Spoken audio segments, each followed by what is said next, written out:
Appeal है कि ऐसे हरकत मत करिए आप, और जहां पर आशुरखाना था वहीं पर बना के देना है।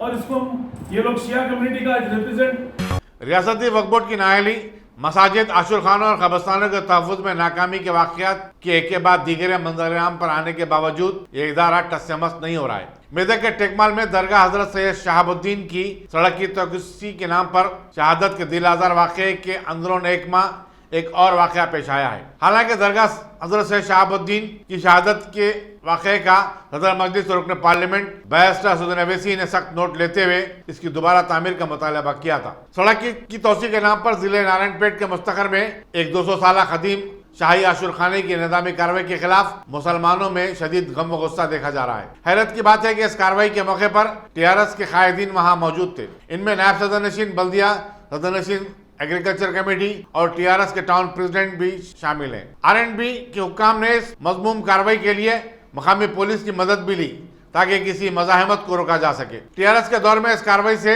उसका सेकुलर इमेज बुरी तरह मुतासिर हुआ है।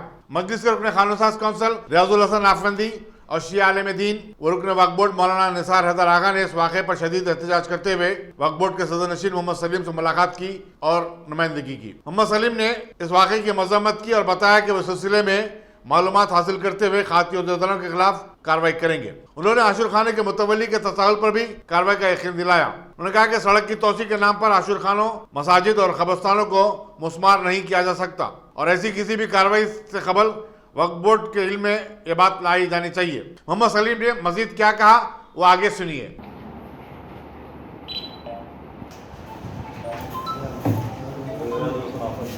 रियाजुल हसन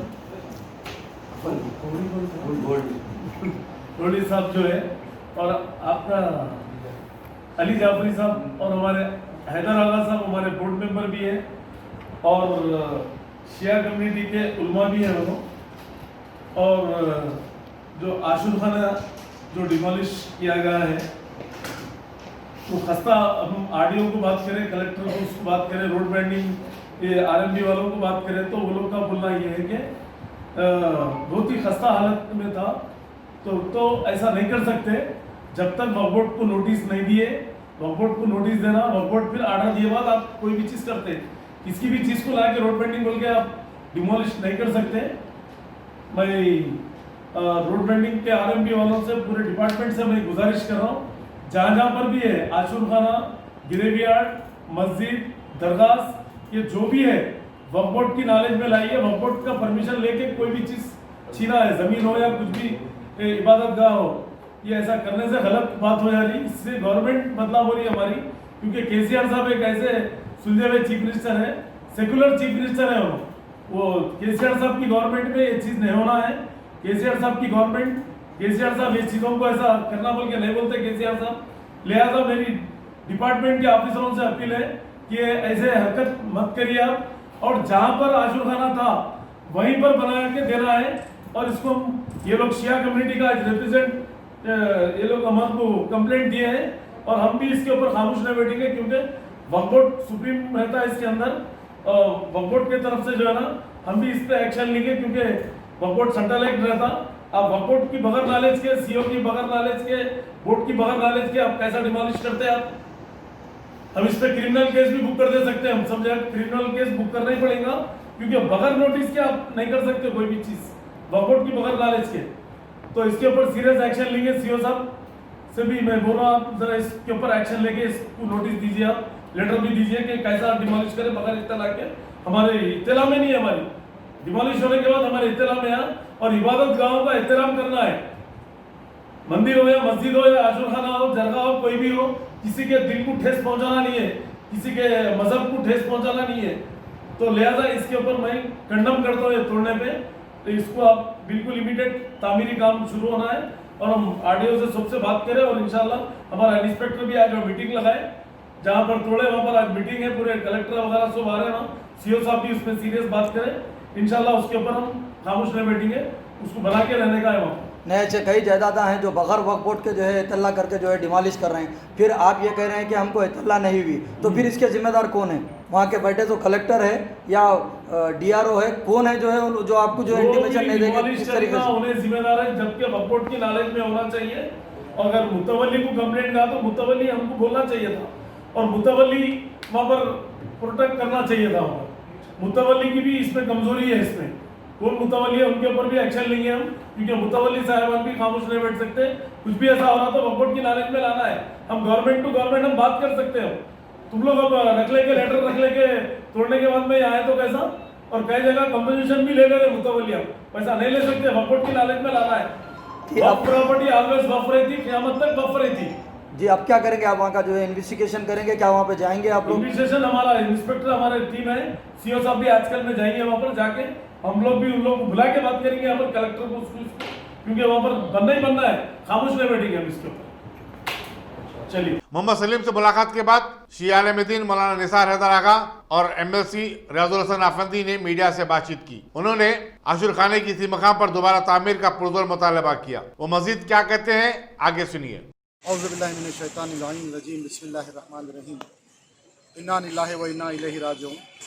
नाज़रीन कराम, आज मैं आपके सामने इंतहाई दिल की टूटे हुए और आंसुओं के साथ आपके सामने आया हूँ, जहाँ पर ये हमको इत्तला मिली है कि आशुखाना इमाम हुसैन अलैहिस्सलाम मुनज़्ज़म कर दिया गया है नारायणपेट महबूब नगर डिस्ट्रिक्ट में। हम सदा एहतजाज बुलंद करते हैं और सख्त अल्फाज में इसकी मुखालफत करते हैं और ये हम मुतालबा करते हैं TRS गवर्नमेंट से कि दोबारा से वहाँ पर उसी मुकाम पर आशुखाने को तामीर किया जाए। और यहाँ पर सलीम साहब ने भी तहफ़्फ़ुज़ दिलवाया है और उन्होंने कलेक्टर से बात की है, दूसरे अहदेदारों से बात की और फरमाया है कि जो जो लोग इसमें इन्वॉल्व है उनके ख़िलाफ़ कार्रवाई की जाएगी। और उन्होंने भी यही कहा है कि दोबारा से वहाँ पर आशुखाने की तामीर की जाए। और हम नक़ीब मिल्लत बैरिस्टर असदुद्दीन ओवैसी साहब का शुक्रिया अदा करते हैं कि उन्होंने भी शदीद अल्फाज में ये कहा है कि आशुखाना हो कि मस्जिद हो कि दरगाह हो कि क़ब्रस्तान हो, उसको नहीं तोड़ा जाए, उसको नुकसान नहीं पहुंचाया जाए। ये जो वक्त इमलाक है ये अल्लाह की होती है। एक वक्त जो हो जाता है उसको नहीं तोड़ा जाता है, ना उसको किसी के हवाले किया जाता है। तो मैं इन तमाम का शुक्रिया अदा करता हूँ कि उन्होंने दोबारा से फिर वहीं आशुखाने को तामीर करने का तयक़ुन दिलाया है। और हम जस्तजू करते रहेंगे और पीछे रहेंगे कि किसी ना किसी दिन उस वक्त तक जब तक कि ये आशुखाना वहाँ पर दोबारा तामीर नहीं किया। वस्सलाम रहमतुल्लाह। इस मामले पर IN टुडे के नुमाइंदे खास से बातचीत करते हुए सेंट्रल वक्फ बोर्ड के रुकन और बीजेपी के लीडर मोहम्मद अलीफ अली ने इल्जाम आयद किया कि TRS के मुंतखबा कायदीन ने आशुर खाने को अमदन निशाना बनाया है। उन्होंने कहा कि इससे चीफ मिनिस्टर के चंद्रशेखर के दावे की खली खुल जाती है कि उनकी हुकूमत सेकुलर है और वो मुसलमानों की इबादत गाहों के तहफ़्फ़ुज़ की जमानत देती है। मोहम्मद हनीफ अली ने इस वाक़े की मज़म्मत करते हुए आगे कहा, मुझे रात में नारायणपेट से इत्तला आई कि वहाँ पर 200 साल क़दीम आशुखाना, जिसे TRS के जो वहाँ पर म्यूनसिपैलिटी के वाइस चेयरमैन हैं और TRS के जो वहाँ के टाउन प्रेसिडेंट हैं और TRS के और 2-4 मार्केटिंग कमेटी चेयरमैन और TRS के दूसरे लीडर्स की निगरानी में आशुर खाने को मुनज़्ज़म कर दिया गया, जबकि वो आशुर खाना एक तारीख़ी आशुर खाना है और कुतुबशाही दौर का आशुर खाना है। और वहाँ पर काफ़ी मज़ाहमत वहाँ के मुकामी मुसलमान जो हैं और जो वहाँ के मोतक़िदीन हैं आशुर खाने के, वो काफ़ी जद्दोजहद करे और कोशिश किए, लेकिन उसके बावजूद TRS के लीडरों ने किसी की एक नहीं मानी और वो आशुर खाना मुनज़्ज़म कर दिया गया, जिसके लिए मैं ख़ासकर ये बात कहना चाहूँगा कि एक तरफ चीफ मिनिस्टर KCR साहब ये कहते हैं कि वो वक्फ प्रॉपर्टियों का तहफ़्फ़ुज़ करेंगे और मुसलमानों के लिए कई वादे करते हैं, और उन्हीं की हुकूमत में और उन्हीं के वाइस चेयरमैन जो म्यूनसिपैलिटी के हैं वहाँ पर और उन्हीं के टाउन प्रेसिडेंट, इनकी निगरानी में आशुर खाना तोड़ दिया जाता है, मुनज़्ज़म कर दिया जाता है और मुसलमानों के एहतजाज के बावजूद वहाँ पर कोई किसी की नहीं सुनता है, मुनज़्ज़म हो जाता है। और इस सिलसिले में मुझे जहाँ तक ये मालूम हुआ कि वक्फ बोर्ड में भी वहाँ के लोगों ने इस सिलसिले में कंप्लेंट की थी चेयरमैन साहब और सीईओ साहब के पास, और काफ़ी दिनों से ये मसला चल रहा था। लेकिन यही लापरवाही और गफलत की वजह से वक्फ बोर्ड के ये फिर एक आशुखाना, इन्हें इससे पहले भी और भी हो चुके हैं, लेकिन फिर से एक आशुखाना जो खदीम और तारीखी हैसियत रखता है उसको शहीद कर दिया गया। तो मैं अब वक्फ बोर्ड के चेयरमैन और ख़ासतौर CEO chief executive officer Telangana state Waqf board से ये ख्वाहिश करूँगा कि वो इस जानिब फौरी तवज्जो देते हुए इसके तहकीकात करवाएं और आशिर खाने की फिर तामीर को, क्योंकि खदीम आशिर खाना है वो तो उसको तो मुनज़्ज़म कर दिया गया है, लेकिन वहाँ पर फिर से एक आशिर खाना तामीर करने के लिए कार्रवाई करें और इस सिलसिले में वो कलेक्टर से भी नुमाइंदगी करें और वहाँ पर एसपी जो है उनसे भी नुमाइंदगी करें और जितना जल्द हो सके ये मसले को हल करें, वरना वहाँ के लोगों को एहतजाज करने पर मजबूर होना पड़ेगा और वो नौबत वहाँ पर नहीं लाएं। और एक माहौल जो कशीदगी का पैदा होने के इम्कानात हैं, वो कशीदगी के माहौल पैदा नहीं करने के लिए ज़रूरी है कि वहाँ पर आशुखाने का फौरी से फौरी तामीर करवाई जाए।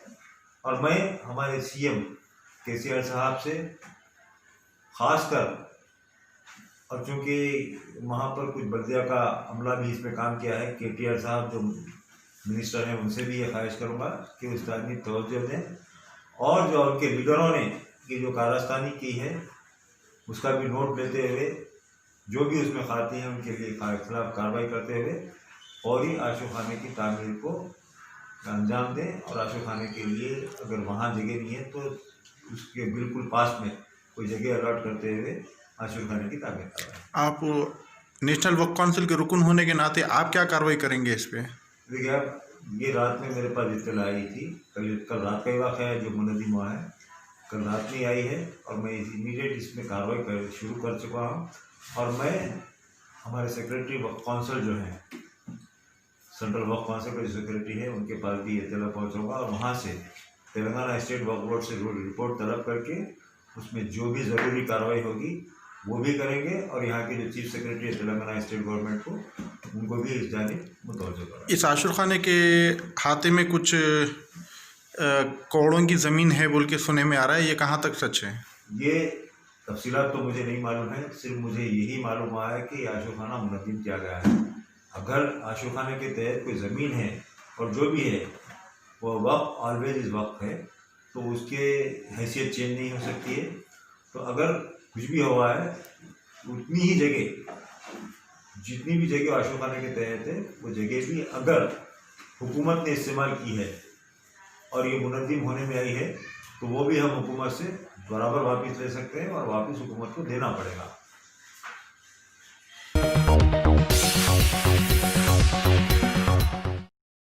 Top selection computers. अगर आप टेक्नोलॉजी के दौर में रहते हुए टेक्नोलॉजी से दूर हैं तो सोचिए मत, आइए एक बार खिदमत का मौका दीजिए। हमारे यहाँ branded computers Dell, HP, Lenovo, laptop accessories उम्दा क्वालिटी निहायती वाजबी दाम पर दस्तयाब है। स्कूल, कॉलेज, कॉर्पोरेट, ऑफिस वगैरह में बल्क क्वांटिटी में सप्लाई की जाती है। इसके साथ साथ हमारे यहाँ माहिर टेक्नीशियंस की निगरानी में रिपेयर की सहूलत भी मौजूद है। अगर आप अपने घर, दुकान, सोसाइटी, स्कूल वगैरह को सेफ और क्राइम फ्री बनाना चाहते हो तो इंस्टॉल कीजिए CCTV कैमरा जो HD क्लियरिटी के साथ दस्तयाब है। गुज़िश्ता 10 साल से मुल्क भर में अपनी इन तमाम खिदमात को जारी रखते हुए आपके एतमाद को बरकरार रखने वाला नाम top selection computers, Vijaynagar colony beside Riyan hotel Hyderabad. Director Syed Rashid Ali. Phone 9849715954। Top selection.